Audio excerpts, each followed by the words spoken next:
शुका सारिखे पूर्ण वैराग्य ज्याचे, वसिष्ठा परिज्ञान योगेश्वराचे, कवी वाल्मिका सारिखा मान्य ऐकला, नमस्कार माझा सद्गुरु रामदासा.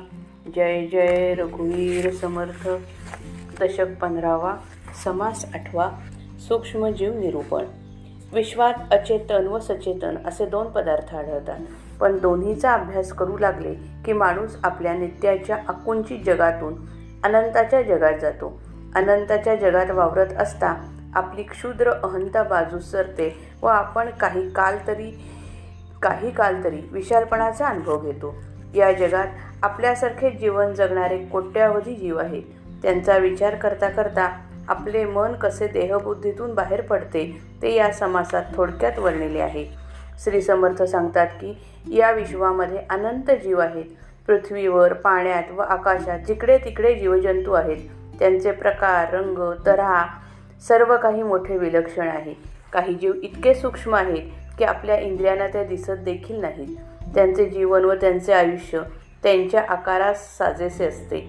याखेरीज कल्पनेने, शापाने आणि जादूने निर्माण केलेले जीव असतात ते निराळेच. जगातील सर्व जीवांचे ज्ञान कोणासच नसते, म्हणून कोणीही अल्पज्ञानाने उतावीळ होऊ नये. अंतरात्मा किंवा भगवंत तेवढाच एक ज्ञानी खरा. भगवंताचा हा विस्तार मनाला कळत नाही, म्हणून माणसाने देहाची अहंता धरू नये, तिला बाजूस सारावे आणि देवाचे कर्तृत्व कौतुकाने पाहावे. अशा रीतीने विवेकाने भगवंताला ढूंढणे यासारखा उत्तम मार्ग नाही. श्रीराम रेणूहून सूक्ष्म किडे, त्यांचे आयुष्य निपटची थोडे. युक्ती बुद्धी तेणेची पाडे, तयामध्ये श्रीराम. ऐसे नाना जीव असती, पाहो जाता न दिसती. अंतःकरण पंचकाची स्थिती, तेथेही आहे श्रीराम. त्यापुरते त्यांचे ज्ञान, विषये इंद्रिये समान. सूक्ष्म शरीरे विवरोन, पाहतो कोण श्रीराम. त्यास मुंगी महाथोर, नेणो चालिला कुंजर. मुंगी समुताचा पूर, ऐसे बोलती श्रीराम. ते मुंगी समान शरीरे, उदंड असती लहान थोरे. समस्तांमध्ये जीवेश्वरे, वस्ती कीजे श्रीराम. ऐसिया किड्यांचा संभार, उदंड दाटला विस्तार. अत्यंत साक्षपी जो नर, तो विवरोन पाहे श्रीराम. नाना नक्षत्री नाना किडे, त्यास भासती पर्वता एवढे. आयुष्य ही तेणेची पाडे, उदंड वाटे श्रीराम. पक्षा एवढे लहान नाही, पक्षा एवढे थोर नाही. सर्प आणि मच्छ पाही, येणेची पाडे श्रीराम. मुंगीपासून थोर थोरे, चढती वाढती शरीरे. त्याची निर्धारितांतरे, कळो येती श्रीराम. नाना वर्ण नाना रंग, नाना जीवनाचे तरंग. एक सुरंग एक विरंग, किती म्हणून सांगावे श्रीराम. एके सुकुमारे एके कठोरे, निर्माण केली जगदेश्वरे. सुवर्णासारिखी शरीरे, दैदिप्यमाने श्रीराम. शरीर भेदे आहार भेदे, वाचा भेदे गुणभेदे. अंतरी वसिजे अभेदे, एक रूपे श्रीराम. एक त्रासके एक मारके, पाहो जाता नाना कौतुके. किती एक अमोलिके, सृष्टीमध्ये श्रीराम. ऐसे अवघी विवरून पाहे, ऐसा प्राणी कोण आहे. आपल्या पुरते जाणून राहे, किंचित मात्र श्रीराम. नवखंड हे वसुंधरा, सप्तसागरांचा फेरा. ब्रह्मांडाबाहेरील नीरा, कोण पाहे श्रीराम. त्या नीरामध्ये जीव असती, पाहो जाता असंख्याती. त्या विशाळ जीवांची स्थिती, कोण जाणे श्रीराम. जेथे जीवन तेथे जीव, हा उत्पत्तीचा स्वभाव. पाहता याचा अभिप्राव, उदंड असे श्रीराम. पृथ्वीगर्भी नाना नीरे, त्या नीरामध्ये शरीरे. लहान जिनस लहान थोरे, कोण जाणे श्रीराम. एक प्राणी अंतरिक्ष असती, तेही नाही देखिली क्षिती. वरीच्या वरी उडवून जाती, पक्ष फुटल्यानंतरे श्रीराम. नाना खेचरे आणि भूचरे, नाना वनचरे आणि जळचरे. 84 योनी प्रकारे, कोण जाणे श्रीराम. उष्ण तेज वेगळे करुनी, जेथे तेथे जीवयोनी. कल्पनेपासून होती प्राणी, कोण जाणे श्रीराम. एक नाना सामर्थ्य केले, एक इच्छेपासून झाले, एक शब्दा सरिसे पावले, श्राप देह श्रीराम. एक देह बाजीगरीचे, एक देह ओडंबरीचे, एक देह देवतांचे नाना प्रकारे श्रीराम. एक क्रोधापासून झाले, एक तपापासून जन्मले, एक उश्रापे पावले, पूर्वदेह श्रीराम. ऐसे भगवंताचे करणे किती म्हणून सांगणे, विचित्र मायेच्या गुणे होत जाते श्रीराम. नाना अवघड करणी केली, कोणी देखिली ना ऐकिली, विचित्र कळा समजली, पाहिजे सर्वे श्रीराम. थोडे बहुत समजले, पोटापुरती विद्या शिकले, प्राणी उगेच गर्वे केले, मी ज्ञाता म्हणून श्रीराम. ज्ञानी एक अंतरात्मा, सर्वांमध्ये सर्वात्मा, त्याचा कळावया महिमा, बुद्धी कैची श्रीराम. सप्तकंचुक ब्रह्मांड, त्यात सप्तकंचुक पिंड, त्या पिंडामध्ये उदंड प्राणी असती श्रीराम. आपल्या देहातील न कळे, माते अवघे कैसे कळे, लोक होती उतावळे, अल्पज्ञाने श्रीराम. अनुरेणा ऐसे जिनस, त्यांचे आम्ही विराट पुरुष, आमचे उदंडची आयुष्य, त्यांच्या हिसेबे श्रीराम. त्यांच्या रीती त्यांचे दंडक, वर्तायाचे असती अनेक, जाणे सर्व ही कौतुक, ऐसा कैसा श्रीराम. धन्य परमेश्वराची करणी, अनुमाने ना अंतःकरणी, उगीच अहंता पापिणी, वेढा लावी श्रीराम. अहंता सांडून विवरणे, कित्येक देवाचे करणे, पाहता मनुष्यांचे जिणे, थोडे आहे श्रीराम. थोडे जिणे अर्धपुडी काया, गर्व करीती रडाया, शरीर अवघे पडाया, वेळ नाही श्रीराम. कुश्चिळ ठाई जन्मले, आणि कुश्चिळ रसेची वाढले, यात म्हणती थोरले, कोण्या हिसेबे श्रीराम. कुश्चिळ आणि क्षणभंगुर, अखंड वेथा चिंतातुर, लोक उगेच म्हणती थोर, वेडपणे श्रीराम. काया माया दो दिसांची, आदी अंती अवघीची, झाका तापा करून उगीची, थोरवी दाविती श्रीराम. झाकिले तरी उपंढर पडे, दुर्गंधी सुटे जिकडे तिकडे, जो कोणी विवेके पवाडे, तोची धन्य श्रीराम. उगेची कासया तंडावे, मोहा अहंतेचे पुंडावे, विवेके देवास धुंडावे, हे उत्तमोत्तम श्रीराम. जगात जे अनंत प्रकारचे जीव आहेत, त्यांच्या जीवनाचे किंचित दिग्दर्शन करतात. धुळीच्या कणाहून सुद्धा अगदी लहान असे सूक्ष्म किडे आहेत. जसा त्यांचा आकार अति लहान, तसे त्यांचे आयुष्य पण अत्यंत थोड्या काळाचे असते. त्यांची युक्ती व बुद्धी तशीच अगदी अल्प असते. असे अनेक प्रकारचे जीव असतात. साध्या डोळ्याने ते दिसत नाहीत, पण त्यांच्यामध्ये देखील अंतःकरण, मन, बुद्धी, चित्त व अहंकार या पंचकाचे सूक्ष्म अस्तित्व असते. त्यांचा जीव केवढासा असतो, पण त्यांचे पुरते त्यांचे ज्ञान असते. त्यांची इंद्रिये व इंद्रियभोग तसेच असतात. परंतु ही अत्यंत सूक्ष्म शरीरे कोणी नीट विवरून समजून घेत नाही. ते किडे इतके लहान असतात की त्यांना मुंगी देखील प्रचंड मोठी आहे असे वाटते. जणू काय एखादा हत्ती चालला आहे इतका तिचा आकार त्यांना मोठा वाटतो. आणि आपल्या दृष्टीने मुंगी इतकी लहान आहे की मुंगीच माणसाच्या मुताचा पूर, अशी आपल्यात म्हणच आहे. मुंगीच्या शरीरा एवढे शरीर असणारे लहान मोठे जीव तर असंख्यच आहेत.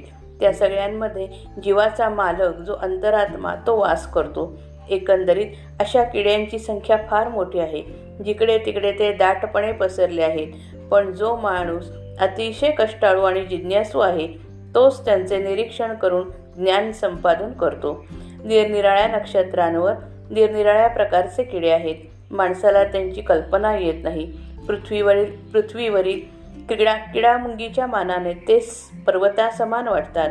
त्याच मोजमापाने त्यांचे आयुष्य पण फारच दीर्घ वाटते. पक्ष्यांच्या समुदायामध्ये काही अतिशय लहान असतात तर काही अतिशय प्रचंड आढळतात. साप आणि मासे असेच अगदी लहान आकारापासून अतिशय प्रचंड आकारापर्यंत आढळतात. मुंगी अगदी लहान असते. तिच्यापासून आरंभ करून पाहिले तर पुढच्या प्राण्यांचे देह एकाहून एक मोठे आहेत. आपण जर नीट निरीक्षण करून विचार केला तर त्यांची मनोरचना कळून येते. प्राण्यांचे नाना तऱ्हेचे रंग, निरनिराळे वर्ण, त्यांच्या जीवनाचे नाना तरंग किंवा हालचाली, काही प्राण्यांचे सुंदर रंग तर काहींचे घाणेरडे रंग, अशी सगळी माहिती सांगणे शक्य नाही. काही प्राण्यांचे शरीर मोठे मऊ नाजूक असते तर काहींचे कठीण व कडक असते. पण हे सगळे प्राणी जगदीश्वराने किंवा अंतरात्म्यानेच निर्माण केले आहेत. काहींचे देह तर सोन्यासारखे चकाकतात. बहिरंगाचे अनेक भेद आढळले तरी प्रत्येक प्राण्याच्या अंतर्यामी अंतरात्मा खेळतो. माणूस विशाल व अनंत जीवसृष्टीकडे पाहतच नाही, आपल्यापुरते पाहून जगतो. पृथ्वीवर, पाण्यात व आकाशात प्राणी आहेतच, परंतु कल्पनेने, शापाने व जादूने निर्माण केलेले प्राणीसुद्धा असतात. आपण जे प्राणी पाहतो त्यांच्यात खाण्यापिण्याचे, शरीर रचनेचे, आवाजाचे आणि गुणांचे भेद दिसतात, यात शंका नाही. पण प्रत्येक प्राण्यात राहणाऱ्या अंतरात्म्यामध्ये भेद नाही, तो एकच आहे.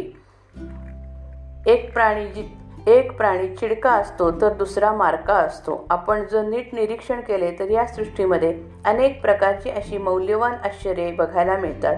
सृष्टीमधील ही अमोल कौतुके नीट निरीक्षण करणारा कोणी भेटत नाही, जो तो आपल्यापुरते अगदी अल्पज्ञान मिळवतो व जीवन जगतो. 9 खंड मिळून पृथ्वीचा विस्तार आहे. तिच्या भोवती 7 समुद्रांचा वेढा आहे.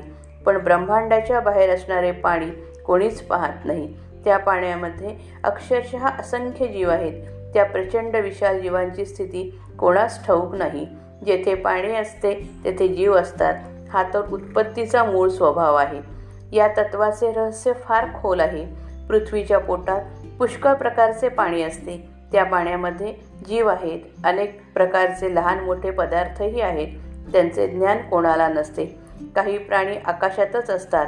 त्यांनी पृथ्वी कधी पाहिलेलीच नसते. वर आकाशातच त्यांना पंख फुटतात आणि मग वरच्यावर उडून जातात. 84 योनीत अनेक प्रकारचे आकाशात राहणारे, पृथ्वीवर राहणारे, जंगलात राहणारे आणि पाण्यात राहणारे जीवप्राणी आहेत. त्या सर्वांचे ज्ञान कोणालाच नसते. एक उष्ण अग्नी सोडला तर इतर सर्व ठिकाणी जीवप्राणी आढळतात. इतकेच काय, पण कल्पनेपासून देखील प्राणी निर्माण होतात. त्यांचे ज्ञान कोणालाच नसते. त्याचप्रमाणे काही प्राणी सामर्थ्याने अर्थात सिद्धीने निर्माण होतात, काही इच्छेपासून होतात, तर इतर काही शापाच्या शब्दोच्चाराबरोबर शापदेह तयार होतात. काही देह माणसाच्या जादूगिरीचे असतात, तर काही राक्षसांच्या मायेचे असतात, तर काही देवांच्या देहाचे प्रकार आहेत. काही देह क्रोधापासून जन्मतात, तर काही तपश्चर्येपासून जन्मास येतात. काही उशापाने शापदेह टाकून मूळचा देह स्वीकारतात. भगवंताचे कर्तृत्व असे विलक्षण आहे, ते सगळे वर्णन करणे शक्य नाही.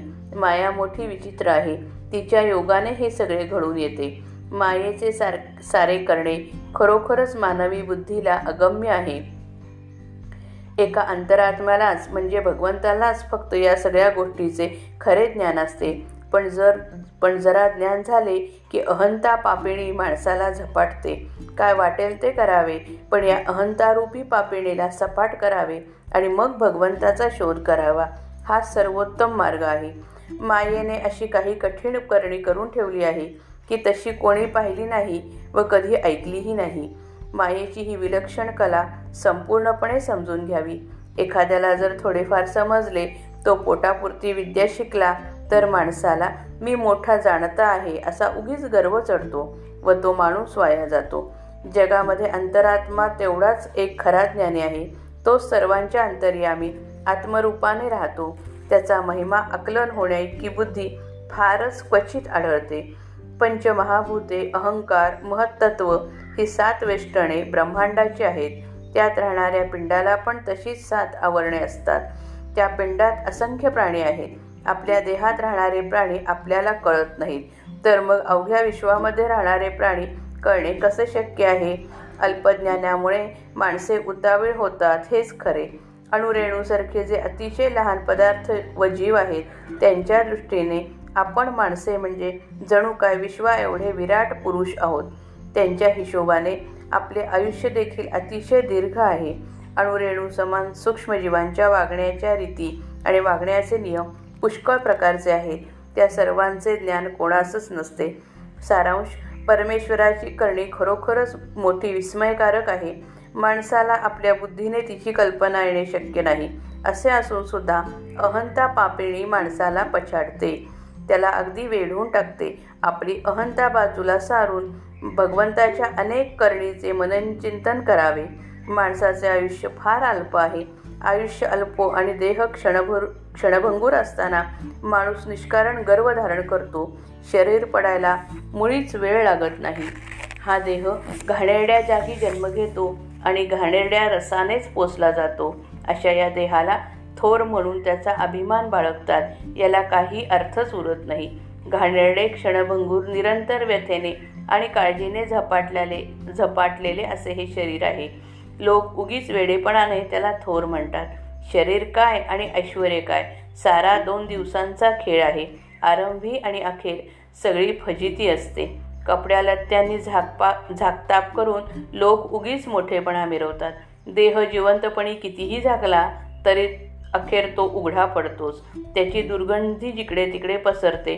म्हणून जो कोण विवेकाने विशाल बनतो, देहबुद्धीतून बाहेर पडतो, तोच खरा धन्य होय. उगीच शब्दजालात गुरफटू नये. या अहंकाराचा पुंडपणा अगदी मोडून काढावा. विवेकाने भगवंताचा शोध घ्यावा. हे उत्तमात उत्तम आहे. श्रीराम जय राम, जय जय राम.